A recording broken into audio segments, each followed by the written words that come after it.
नमस्कार, स्वागत है आप सभी का भारत 24 के डिजिटल प्लेटफॉर्म पर और मैं हूं अदिति नागर। दरअसल देखिए, जब अगर कहीं पर कुछ अच्छा काम हो रहा हो तो उसकी चर्चा करना जरूरी है हर लिहाज से कि क्या ये अच्छा काम केवल दिखावे के लिए हो रहा है। तो ऐसे में विजय थलापति जो कि तमिलनाडु के मुख्यमंत्री हैं, बड़े स्टार रह चुके हैं तमिलनाडु के, वो मुख्यमंत्री बने उनको केवल 2 महीने हुए हैं, लगभग पौने 2 महीने, और रिपोर्ट्स आनी शुरू हुई हैं। और ताज्जुब की बात यह है कि वो रिपोर्ट्स में तारीफ आ रही है।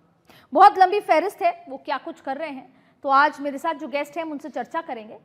लेकिन सवाल क्या होंगे, मेरे पास आप लोगों के सवाल आए जिसमें सबसे मुख्य बात थी कि क्या ये अरविंद केजरीवाल 2.0 तो नहीं है।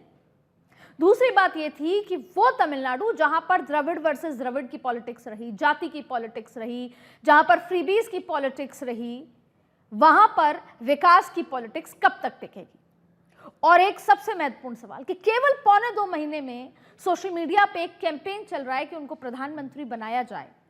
जनता के बीच ये किस तरीके का डेस्परेशन है। इन तमाम सवालों के जवाब आज मैं अपने एक्सपर्ट से लूंगी। लेकिन मुझे खुशी है इस बात की कि मेरे व्यूवर्स इतने जागरूक हैं कि वो बहुत सारे सवालों का जवाब चाहते हैं, क्लैरिटी चाहते हैं। इसलिए आज हम विजय थलापति के पीछे की आइडियोलॉजी, वो आगे कहां तक सोच रहे हैं, ये काम कितना संभव है, केवल दिखाने का है या धरातल पे है, उन तमाम सवालों के जवाब मैं आपको आज देने वाली हूं। और मेरे साथ प्रेम कुमार जी, सीनियर जर्नलिस्ट मौजूद हैं। आपका बहुत बहुत स्वागत है सर। आपसे समझेंगे कि ये जो अरविंद केजरीवाल 2.0 वाला जो उन पे तमका लग रहा है वो कितना सही है। उसके अलावा मेरे साथ राहुल लाल जी हैं, सीनियर जर्नलिस्ट हैं। सर आपका भी बहुत बहुत स्वागत है। और डॉक्टर कुमार रामकृष्ण है, प्रोफेसर DU, सर आपका भी बहुत बहुत स्वागत है। सबसे पहले प्रेम कुमार जी, जैसा मैंने कहा, विजय थलापति को लेकर तमाम रिपोर्ट्स आ रही हैं जिसमें करप्शन, तमाम बातें आ रही हैं, उनको सडनली नरेंद्र मोदी से कंपेयर किया जा रहा है। ये किस तरह की सोच है सर? पौने 2 महीने हुए नहीं, क्या लोगों के अंदर किसी चीज की उम्मीद है, इंतजार है कि वो सडनली कहते हैं कि प्राइम मिनिस्टर बना दिया जाएगा? देखिए अदिति जी, अभी जो माहौल है जनता की ओर से, वो यही माहौल है जिस माहौल में उन्होंने विजय थलापति को चुना है, उम्मीद के साथ, और उम्मीद ख़त्म नहीं हुई है। और जो पॉपुलैरिटी वाला जो स्लोगन होता है उससे अभी जुड़े हुए हैं विजय थलापति। और आप चर्चा में कह रही थी कि ये अरविंद केजरीवाल 2, तो हमें लगता है अरविंद केजरीवाल 2 होना कोई उनके लिए प्रतिष्ठा की बात नहीं होगी। अरविंद केजरीवाल से बहुत सारे क्वेश्चंस भी होते हैं, तो अब वो अपने किस्म की चीज़, अपनी पर्सनालिटी अपने काम से डेवलप करें। लेकिन मैं लोगों को डर इस बात का है कि कहीं वो अरविंद केजरीवाल 2.0 ना बन जाए, वो वास्तव में जो विजय थलापति दिख रहे हैं वही रहे। मुझे लगता है कि जनता अगर जितनी अपेक्षा रखती है वो अपेक्षाएं पूरी हुई तो वो एक नए किस्म से उनका अभ्युदय होगा। लेकिन मेरा क्रिटिकल एंगल ये है कि जैसे रिश्वत को लेकर के वो कहते हैं कि रिश्वत नहीं देना है, बोलिए कि मेरे बेटे की सरकार है, मेरे भाई की सरकार है, मेरी सरकार है, हम रिश्वत नहीं देंगे। तो इसको हम क्रिटिकल एंगल से ऐसे देखते हैं कि आप ओनस रिश्वत देने वालों पर डाल रहे हैं। रिश्वत लेने वाला तो ऐसा माहौल बनाता है कि रिश्वत देने के लिए आदमी विवश हो जाता है, उसका काम ही नहीं होता है। रिश्वत देता है तो काम होता है। तो ये जो है ना, पॉपुलैरिटी के लिए तो बहुत अच्छा है कि मैं आपके बेटे की सरकार है, आपके भाई की सरकार है, लेकिन प्रैक्टिकली ये आप ओनस जनता पर जब जब डाला जाता है उसके नतीजे अच्छे नहीं निकलते हैं। आपको रिश्वत लेने वालों के खिलाफ एक्शन दिखा करके रिश्वत खत्म करना है, ना कि रिश्वत मत दो बोल करके एक्शन करना है। डॉक्टर रामकृष्ण जी, मैं कुछ डेटा लेकर आई हूँ। जैसा सर ने कहा कि ओनस रिश्वत लेने वालों पे नहीं, ऐसा नहीं हुआ। IAS IPS अधिकारियों की एक बैठक बुलाई गई और उसमें ये कहा गया कि अगर कोई आपके पास काम लेकर आता है और अगर वो काम पूरा नहीं होता है और मुझे लगता है कि वो काम हो सकता था, तो आपकी कुर्सी जाएगी। कुछ लोगों को बुलाकर ये कहा कि आप मुझे इस ऑफिशियल नंबर पे कॉल करें और अगर आपने कॉल किया और शिकायत दर्ज कराई तो 1 लाख रुपए लें। और अब ये सिर्फ शुरुआत हुई है, 1 लाख रुपए लें। और अगर मुझे पता लग गया कि रिश्वत मांगी गई है, और उसी कड़ी में सर जितने ठेकेदार थे, ये मैं ग्राउंड रिपोर्ट बात करके आई हूँ तमिलनाडु के सीनियर जर्नलिस्ट और वहाँ के जो ऑफिशियल लोगों से, उन्होंने कहा कि भाई जो ठेकेदार 30-40 का कट लेते थे, कटमनी की सरकार, वो साहब लेना बंद कर दिया उन्होंने। वजह यह है कि आगे कोई मांग नहीं रहा। अब उनका इशारा था कि आगे पॉलिटिकल लोग नहीं मांग रहे। मैं आपसे समझना चाहती हूं, चाहे ये शुरुआत है, अच्छी नहीं है। देखिए, डेमोक्रेसी की एक सबसे खूबसूरती होती है कि डेमोक्रेसी में लोग एक रास्ता निकाल लेते हैं। आम आदमी को या आम नेता को तो ये लगता है कि मेरे अलावा कोई ऑप्शन नहीं है डेमोक्रेसी में, और जाएंगे लोग कहाँ, वोट मुझे देंगे ही देंगे। और एक ज़माना था कि बोला जाता था कि Indira is India, India is Indira. आपको याद होगा वो इंदिरा गांधी जो 71 में बांग्लादेश बंटवाई, 74 में पोखरण विस्फोट की, 75 तक ख़त्म हो गई, 77 में उनकी सरकार चली गई। ये आपको हम इसलिए बता रहे हैं कि आप इसको रिवर्स में आप तमिलनाडु में देखिए। आप तमिलनाडु में जो द्रविड़ीय पॉलिटिक्स है उससे कोई भी नेता बाहर निकलने के लिए हिम्मत नहीं कर सका। एआईडीएमके हो, डीएमके हो, दोनों अन्ना दुरई के ही विचारधारा से निकला हुआ पार्टी था। और अब तक आप देखेंगे पिछला 30-35 साल से एमजी रामचंद्रन से लेकर अब तक वही विचारधारा चल रही थी द्रविड़ीय पॉलिटिक्स का। थलापति विजय जो इलेक्शन जब जीत करके जो आए हैं, तब इनका आप देखेंगे कि ये द्रविड़ीय पॉलिटिक्स से थोड़ा बहुत कहीं ना कहीं हट कर करके है। पूरे इलेक्शन का आप देख लीजिए। और आपको हम एग्जाम्पल दे रहे हैं, ना तो कांग्रेस पार्टी, ना तो बीजेपी, ना तो डीएमके और ना तो एआईडीएमके, चारों पार्टी एक भी ब्राह्मण को टिकट नहीं दिया, सिंगल ब्राह्मण को।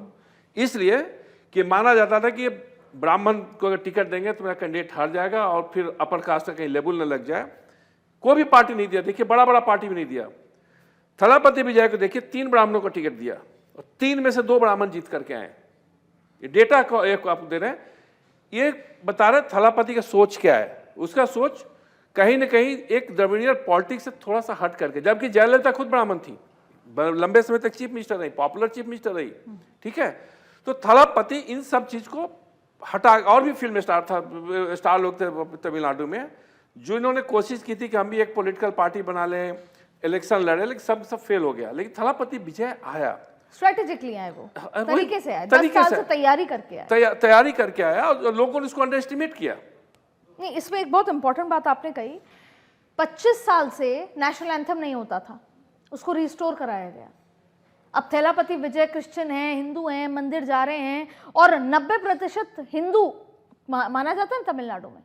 सही बात तो है। ये जो चेंज ऑफ पॉलिटिक्स है, मैं आपसे समझना चाहूंगी क्या है कि जब भी कोई अच्छा काम करता है या नहीं करता, जो भी है, बीजेपी से कंपेयर होता है जाहिर तौर पे। अब इसमें एक बहुत इंपॉर्टेंट बात आई है जिसको हम अक्सर ये बात करते हैं, आप तीनों अग्री करेंगे कि अगर सरकारी स्कूलों में सरकार के बच्चे पढ़ने लगे सरकारी नेताओं के, तो उसकी हालत सुधर जाएगी। अब विजय थलापति ने कहा कि सरकारी स्कूल में मेरे बच्चे जाएंगे, उनके एक एमएलए ने भर्ती भी करा दिए और अब ये चेंज शुरू हुआ। ये चेंज शायद बहुत अवेटेड था, कब तक होता है, कितना बढ़ता है, ये बात अलग है। और दूसरा, आईडी कार्ड पे आपकी जाति नहीं लिखी होगी, कास्ट सिस्टम ही नहीं है, आप वो भेदभाव ही नहीं है। तो अब ये प्रेशर नहीं होगा कि दूसरे स्कूलों में भी ऐसा हो? देखिए, इस परिस्थिति को हम लोग को देखना पड़ेगा कि एक तो तमिलनाडु में चूंकि हम लोग देख रहे हैं कि वहाँ पे द्रविड़ पॉलिटिक्स जो है वो 59 सालों के बाद, 1967 के बाद एक तरह से फ्रेश एक अलग किस्म की राजनीति वहाँ पे चल रही है।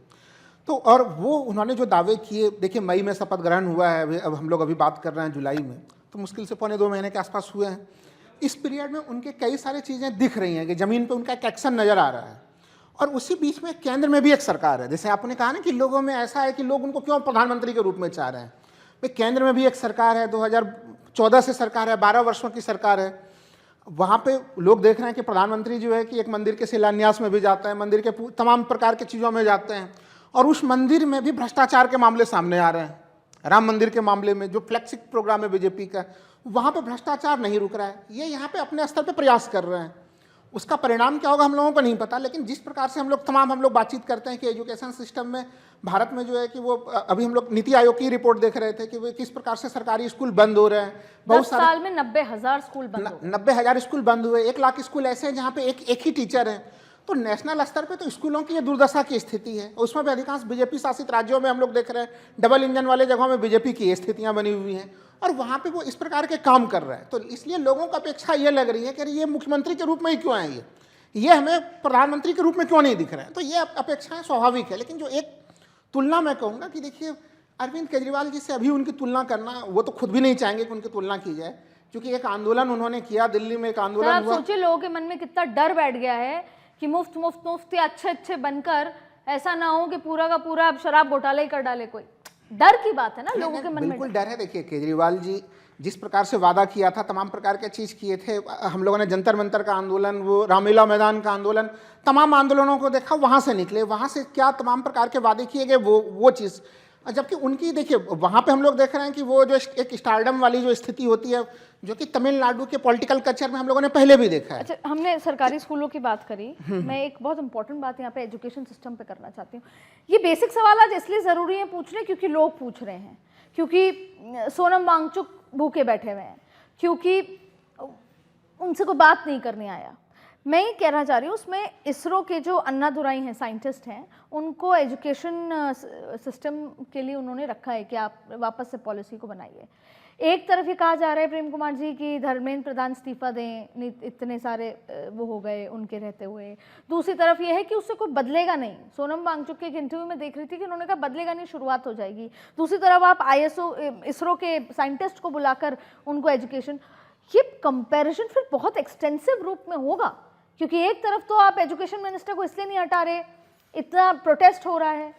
मतलब ये ओवरऑल सिनेरियो बड़ा कॉम्प्लेक्स हो गया है और हमारी ज़रूरतें कुछ और हैं। देखिए, आंदोलन और एजुकेशन मिनिस्टर को जिम्मेदार ठहराना कि सिस्टम के लिए किसको जिम्मेदार ठहराया जाए, और राज्य स्तर पर एजुकेशन की सोच, क्योंकि एजुकेशन समवर्ती सूची में है, कॉन्करेंट में है, तो दोनों ही की पॉलिसी चलती है। तो यहाँ हम मिक्स करेंगे तो दिक्कत हो जाएगी कि सोनम वांगचुक का थॉट लेंगे तो हम भी कंफ्यूज हो जाएंगे। सोनम वांगचुक किस लिए अनशन कर रही हैं, क्या चाहते हैं, ये अभी तक नहीं स्पष्ट हो सका है। धर्मेंद्र प्रधान जी का इस्तीफा ही हो जाएगा तो क्या मिलने वाला है? क्या एजुकेशन के क्षेत्र में हम बड़ी क्रांति करना चाहते हैं तो वो एक अलग सिस्टम है, एक अलग बात है। तो मगर ओवरऑल हम देखें तो तमिलनाडु से में जो आपने उदाहरण दिया, वो वहाँ एक जेस्चर दिखाता है कि हम बदलाव लाना चाहते हैं। एजुकेशन का भी फील्ड उसमें शामिल है और हर क्षेत्र में वो बदलाव की तत्परता दिखाती है।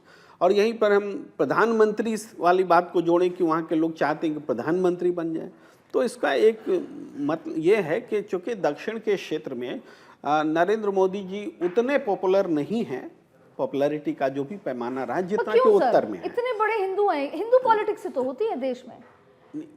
मैं तथ्यात्मक बात कर रहा हूँ। जब भी पॉपुलैरिटी का ग्राफ आया है तो दक्षिण में, इवन तमिलनाडु में राहुल गांधी ज़्यादा पॉपुलर रहे हैं, जो भी सर्वे आया है उसमें नरेंद्र मोदी की तुलना में। तो केरल में या दक्षिण के राज्यों में नरेंद्र मोदी की वो पॉपुलैरिटी नहीं है। वही तो मैं समझना चाहती हूँ, वही मैं समझना चाहती हूँ आपसे। आपने एक बात का उल्लेख किया कि भाई ऐसा क्यों है जब 90% हिंदू हैं, देश का हिंदू दे रहा है ना मोदी जी को वोट। लेकिन इसी बात को समझिए कि तमिलनाडु में आपके ही प्रश्न का उत्तर है कि ये बताया जाता था कि डीएमके की सरकार सनातन विरोधी है, वो ये कहती है, वो कहती है उसके नेता। लेकिन जो चुनाव परिणाम आए तो नॉन सनातनी, नॉन हिंदू को जनता ने चुना, यानी हिंदुत्व उन जनता की प्रायोरिटी में नहीं था। यानी वो स्लोगन, ये हिंदी बेल्ट का थोपा गया एक नैरेटिव था हिंदी मीडिया का कि वहाँ सनातन ही सबसे बड़ा मुद्दा है। सनातन मुद्दा ही नहीं था। हम लोगों के देखने का नजरिया है कि दक्षिण को भी हम उसी नजरिए से देखते हैं। दक्षिण और उत्तर में बहुत फर्क है, ये बात समझनी होगी। इसीलिए वहां पर चूंकि बहुत अच्छे सीएम है, नरेंद्र मोदी की पॉपुलैरिटी नहीं है, तो प्रधानमंत्री की जगह उनको देख, तो मोदी जी, अमित शाह जी को समझनी होगी कि दक्षिण और उत्तर में फर्क है। वहाँ की स्ट्रैटेजी बहुत चेंज होगी, वहाँ की स्ट्रैटेजी के लिए कुछ और ही करना पड़ेगा आपको, अन्ना मलाई से पार नहीं पड़ी।